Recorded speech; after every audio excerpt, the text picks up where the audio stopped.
السلام علیکم دوستو، کیا حال ہے؟ میں ہوں غلام مرتضیٰ۔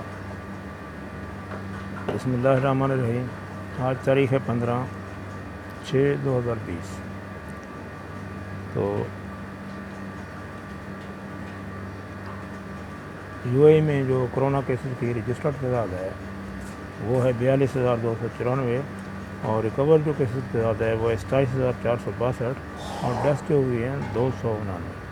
تو اسی طرح ورلڈ میں جو کیسز کی تعداد ہے وہ ہے 75,53,182، اور ڈیتھ کی جو تعداد ہے وہ ہے 4,23,349۔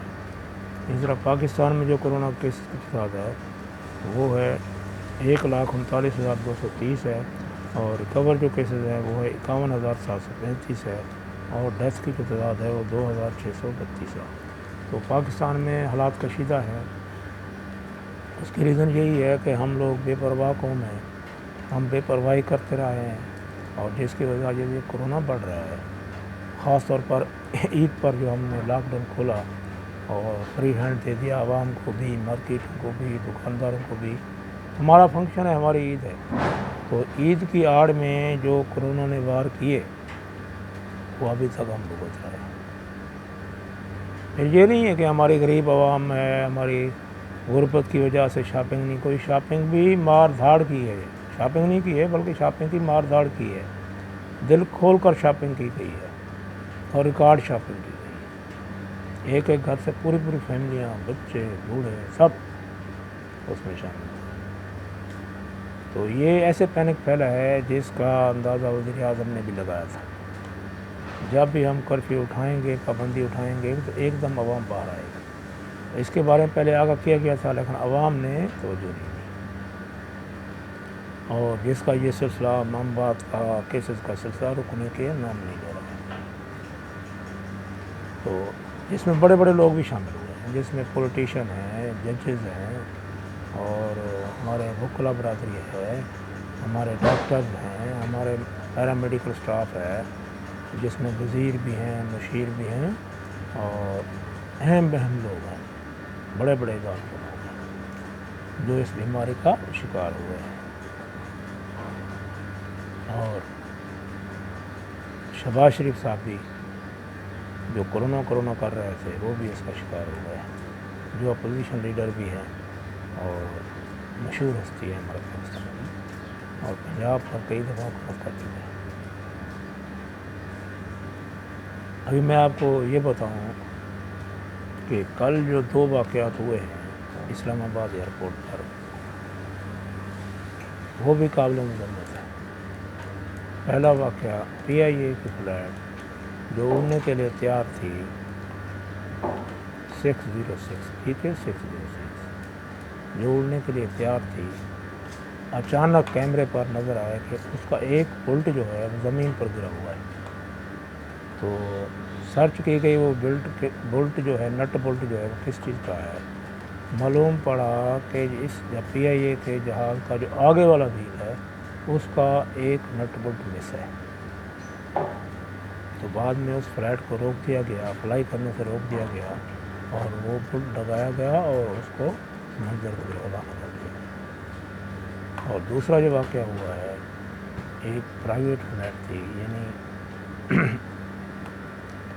جسے ہم بلیو ایئر لائن تھی، جو ایک پرائیویٹ کمپنی ہے، اس کا طیارہ تھا جو سکردو کے لیے پرواز بھرنی تھی جس نے، اور اس کے بھی اگلے وہیل کے ساتھ سانپ لپٹا ہوا پائے گا نظر آیا، تو اس فلائٹ کو بھی روک دیا گیا۔ بعد میں جو عملہ ہے، جو سرکاری عملہ ہے وہ آ گیا، انہوں نے اسٹکس اور پیکس کے ذریعے اس سانپ کو نکالا اور اس کو مار دیا، سادہ طریقے سے مارا جیسے ہم لوکل مارتے ہیں ہم لوگ۔ اس کے لیے کوئی ایس او پی یا اسٹکس کے ذریعے پکڑا نہیں گیا، اس کو لگا نہیں کیا گیا، بس سادہ طریقے سے لکڑیوں سے نکالا اور اس کو مار دیا، مار کے اس کو دور پھینک دیا۔ کیونکہ ہمارا اسلام آباد جو ایئرپورٹ ہے اس کا ایک حصہ جو جنگل کی طرف پڑتا ہے، یعنی جنگل کی طرف ہے، پاڑ لگی ہوئی ہے، لیکن چھوٹے موٹے جانور جیسے چوہا ہے اور دوسری جانور، چھوٹے موٹے جانور جو ہے آ جاتے ہیں، کبھی رن وے پر آ جاتے ہیں، کبھی مر جاتے ہیں، کبھی حادثات کا باعث بنتے ہیں۔ تو لہٰذا یہ چھوٹی چھوٹی غلطیاں ہیں۔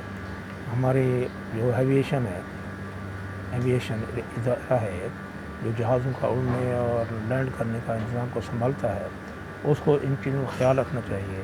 اور جب بھی طیارہ فلائٹ کے لیے تیار ہوتا ہے تو ہمارے تمام انجینئر اپنے اپنے ڈپارٹمنٹ کے مطابق ہر چیز کو چیک کرتے ہیں اور اس کا سرٹیفکیٹ دیتے ہیں، سائن کرتے ہیں، بعد میں یہ طیارہ چلتا ہے۔ تو اس کا مطلب یہ ہے کہ فرنٹ وہیل کا جو نٹ بولٹ گرا ہے تو وہ مسٹیک ہے، وہ میجر مسٹیک ہے۔ سانپ تو کوئی نہیں، جانور ہے، وہ تو روڈ پر آ گیا، اس کا کوئی مسئلہ نہیں ہے، لیکن نٹ بولٹ کی میجر مسٹیک ہے۔ اور ہمارے ملک میں جو سیاسی حالات چل رہے ہیں، پچھلے دنوں شہباز شریف صاحب، یعنی کل کی بات ہے، کل کی خبر ہے، شہباز شریف صاحب جو ہے باہر جانے کے لیے بالکل تیار تھے۔ ہماری نیب نے ایسا کھیل کھیلا کہ اتوار والے دن ہی اس کا پاسپورٹ بلیک کر دیا۔ پاسپورٹ بلیک کرنے سے یہ ہوا کہ جب ان کو معلوم پڑ گیا کہ میرا پاسپورٹ بلیک ہے تو لہٰذا انہوں نے باہر جانے کا ارادہ ختم کر دیا۔ موصوف کو کرونا ہے، کروٹین میں سو رہے ہیں، لیکن باہر جانے کی تیاری نہیں۔ یہ دیکھیے، یعنی ہمارے ادارے سو رہے ہیں، موصوف کو یہ سمجھ رہے ہیں کہ وہ کرونا کا مریض ہے، اس کو چھوڑ دو، چلو مریض ہے نا، کہتے ہیں نا مر گیا اور مریض کو چھوڑ دو، اس کا پیچھا چھوڑ دو، لیکن موصوف بار بھاگنے کی تیاریاں کر رہے ہیں۔ یعنی عوام کو بھی پاگل بنا رہے ہیں، ہمارے اداروں کو بھی پاگل بنا رہے ہیں۔ پہلے جو ہے سرچ وارنٹ اس کے نکلے ہوئے ہیں، اس کو یعنی نگرانی میں رکھا جائے، اس کی پیچھے پیچھے دیکھا جائے یہ کہاں جاتے ہیں، موصوف کیا حرکت کرتے ہیں، لیکن جو حرکت کرنے جو دیکھنے والے ادارے ہیں وہی غدار ہیں۔ میں کئی دنوں سے تقریباً اپنی ہر ویڈیو میں یہ بات کہہ رہا ہوں کہ ہمارے ملک کے اندر جو غدار بیٹھے ہوئے ہیں، اداروں کے اندر، نائب کے اندر، عدلیہ کے اندر، اسمبلی کے اندر، ان کو پکڑا جائے۔ جب تک ان پر اپنا ہاتھ سخت نہیں کریں گے، ہاتھ سخت نہیں ڈالیں گے تو یہ ادارے صحیح نہیں ہوں گے، ہمارا ملک بھی صحیح نہیں ہوگا۔ اس کا رزلٹ یہی ہے کہ گھر اور پنڈی میں دھماکہ ہو گیا۔ کیوں دھماکہ ہوا؟ اس کی ریزن یہی ہے کہ ہمارے اندر بیٹھا ہوا دشمن باہر کے دشمن کو انڈیکیٹ کر رہا ہے، یہاں حملہ کرو۔ وہ دشمن کا سہولت کار ہے۔ اب ایک اور چیز ہے، پہلے عدالت کے پیچھے چھپتے تھے، وہ تو چھپ رہے ہیں آلریڈی عدالت کے پیچھے، لیکن اب کورونا کے پیچھے بھی چھپ رہے ہیں۔ جتنے بھی بڑے بڑے لوگ ہیں یا غیر ملکی ایجنٹ ہیں، انہوں نے اپنے آپ کو کوارنٹین کر لیا ہے، سیلف کوارنٹین گھر میں کر لیا ہے، اور وہاں سے بیٹھے دشمن کو تمام انڈیکیشن دے رہے ہیں، کیونکہ ان کے ورکر پورے پاکستان میں پھیلے ہوئے ہیں۔ پہلے ان بڑوں کو پکڑنا چاہیے، ان کا ٹیلی فون ٹریس کرنے چاہیے، ان کی باتیں ریکارڈ کرنی چاہیے، اور اس کے بعد ان کا پھیلا ہوا جال ہے اس کو بھی پکڑنا چاہیے۔ ہمارا مشرقی بارڈر محفوظ نہیں ہے، اس کے ساتھ ساتھ جو مغربی بارڈر پر ہمارے مسلم کنٹریز ہیں وہ بھی ہمارے خلاف ہیں اور دشمن کو سہولت کاری فراہم کر رہے ہیں۔ اس میں ایران ہے اور افغانستان ہے۔ پچھلے دنوں ہمارے chief of army staff Afghanistan گئے تھے، انہوں نے اس کو باقاعدہ آگاہ کیا تھا کہ آپ کی سرزمین ہمارے لیے استعمال ہو رہی ہے، لہذا آپ ان کو کور کریں یا ہمیں اجازت دیں، ورنہ ہم آپ کا حقہ پانی بند کر دیں۔ تو یہ اسی طرح افغانستان میں سنا یہ جا رہا ہے کہ طالبان حملہ کر رہے ہیں، لیکن وہ طالبان نہیں ہیں، وہ داعش ہیں اور انڈیا کے نمائندے ہیں، اور جس کے ثبوت ہماری گورنمنٹ نے، ہمارے چیف آف آرمی اسٹاف نے جا کے سعید غنی کو دیے ہیں۔ یہ لو میاں، یہ ثبوت ہیں، یہ لوگ ہیں اور ہمارے ملک میں کارروائیاں کر رہے ہیں، آپ ان کے خلاف کارروائی کریں۔ وہ تو ہم جانتے ہیں کہ پاکستان دنیا کا واحد مسلم کنٹری ہے جو ایٹمی پاور ہے، اور اس کے خلاف پوری دنیا کے جو غیر اسلامی ملک ہیں جو اپنے آپ کو سرداری قائم کرنا چاہتے ہیں وہ خلاف ہیں۔ چائنا اس لیے پاکستان کا ساتھ دے رہا ہے کیونکہ سی پیک جو بزنس ہب ہے ہمارے لیے بھی اور چائنا کے لیے بھی، وہ پاکستان سے اندر سے ہو کر جاتا ہے۔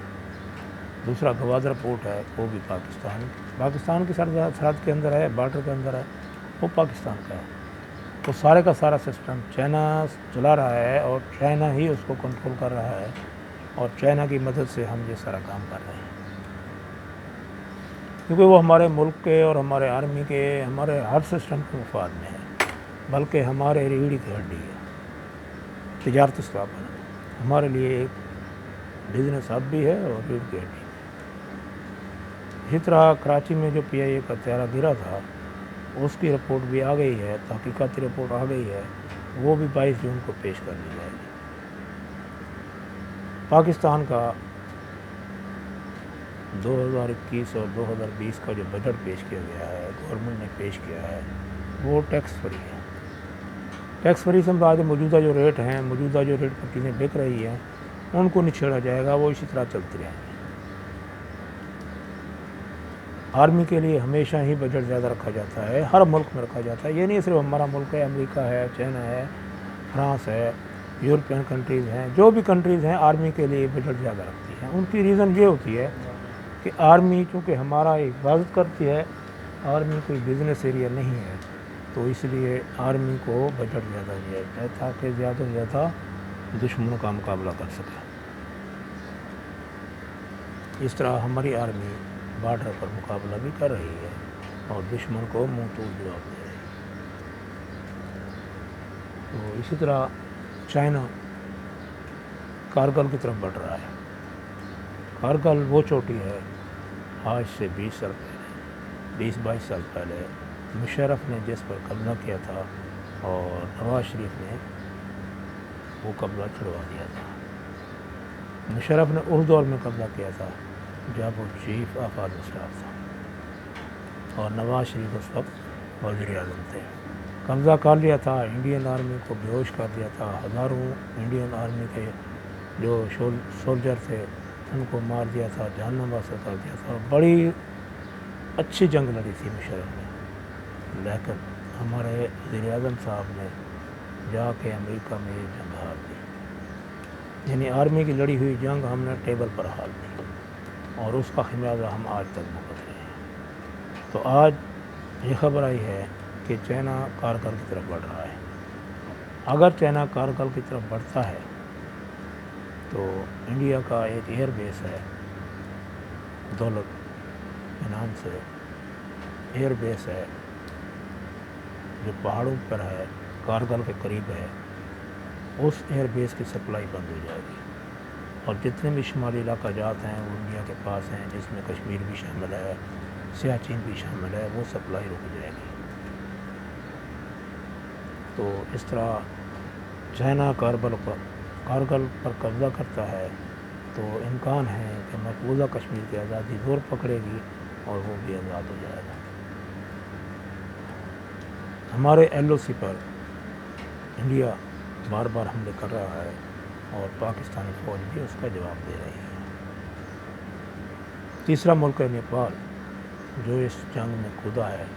نیپال نے انڈیا کے بارڈر پر اپنی آرمی بھی تعینات کر دی ہے اور اپنے ویپنز بھی لے آیا ہے، اور اس کو چائنا کی حمایت حاصل ہے، بلکہ مکمل حمایت حاصل ہے۔ انڈیا اس میں کیوں نہیں بول رہا ہے؟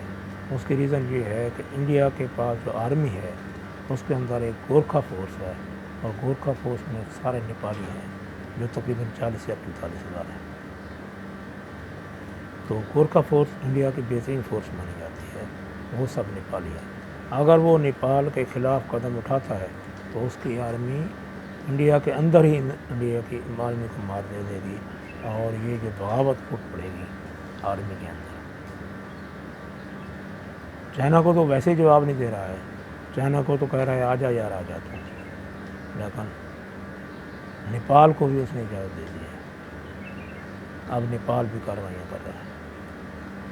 لیکن انڈیا کی یہ کوشش ہے کسی طرح پاکستان اس جنگ میں آ جائے، تاکہ میں پاکستان کا فائدہ آواز اٹھا کے، شور مچا کے عوام کی حمایت حاصل کر سکوں، کیونکہ انڈین حکومت کو عوام کی مقبولیت حاصل نہیں ہے، عوام کے اندر وہ مقبول نہیں ہے۔ طرح طرح کے سوال اٹھائے جا رہے ہیں اور ان سوالوں کا جواب گورنمنٹ کے پاس نہیں ہے،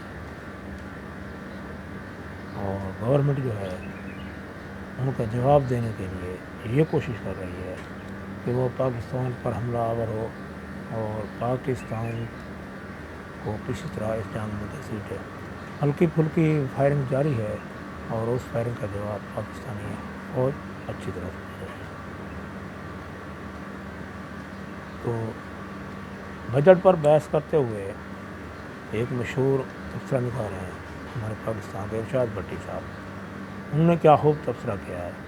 انہوں نے کہا ہم لوگ مقروض ہیں، ہم قرضہ لے کر خرچہ کرتے ہیں اور قرضہ لے کر ہی واپس کرتے ہیں اور سود پر سود دے رہے ہیں، ہم غریب ہوا کیا بجٹ۔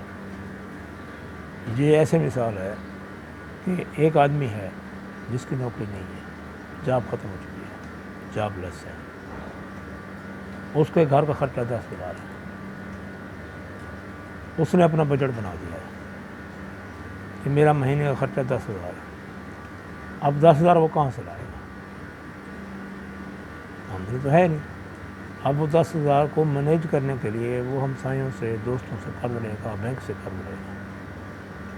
بینک بھی قرض نہیں دے گا، دوست بھی قرض نہیں دیں گے کیونکہ ان کو معلوم ہے اس کی آمدنی تو ہے نہیں۔ پھر وہ اپنے گارنٹر لائے گا جو اس کی گارنٹی دیں گے، جو اس کی ضمانت دیں گے، لیکن گارنٹی والے بھی سوال یہی کریں گے تمہاری آمدنی تو ہے نہیں، تم کیسے قرضہ واپس کرو گے؟ تو یہی صورتحال پاکستان کی بھی ہے۔ صحیح کہا ارشاد بھٹی صاحب، میں اس کی حمایت کرتا ہوں اس بارے میں۔ اور پھر تمام ملک جو ہے آرمی پر بجٹ زیادہ رکھتے ہیں، اس کی وجہ یہی ہوتی ہے کہ آرمی فرنٹ لائن پر لڑتی ہے۔ تو اسی طرح میڈیکل کے بارے میں بھی یہی ہے کہ ہمارا بجٹ مناسب ہے اور انشاءاللہ کرونا کے خلاف ہم لوگ وار جیتیں گے، اور امید کافی ہے کہ نیکسٹ مہینوں میں ہمارے کرونا کے وار کم ہوتے جائیں گے۔ ٹھیک ہے، تو کل انشاءاللہ دوبارہ حاضر ہوں گے۔ تو آج تک کے اتنا ہی۔ باقی میری دعا ہے کہ ہمارا ملک کئی مصیبتوں سے جو گھرا ہوا ہے اور اس سے نکل آئے۔ ہم کب نکل سکتے ہیں، کیسے نکل سکتے ہیں؟ ہم ایک متحد ہو کر نکل سکتے ہیں۔ ہمارے تمام ادارے، ہماری عوام متحد ہو جائے تو ہم تمام بلاؤں سے نمٹ سکتے ہیں۔ جس میں دشمن ہے جو بارڈر پر بیٹھا ہوا ہے، کرونا ہے، ٹڈی دل ہے، اور ہمارے جو فضائی حادثات ہیں ان کی روک تھام کے لیے تبھی ہم کام کر سکتے ہیں جب ہمارے اندر اتحاد ہوگا، جب ہم ایک ہوں گے۔ ٹھیک ہے، آج تک کے لیے اتنا ہی۔ میری ویڈیو لائک کریں، شیئر کریں اور سبسکرائب کریں، بیل آئکن کو دبانا مت بھولیں۔ اگر ویڈیو پسند آئے تو کمنٹس بھی دیں۔ اوکے، اللہ حافظ۔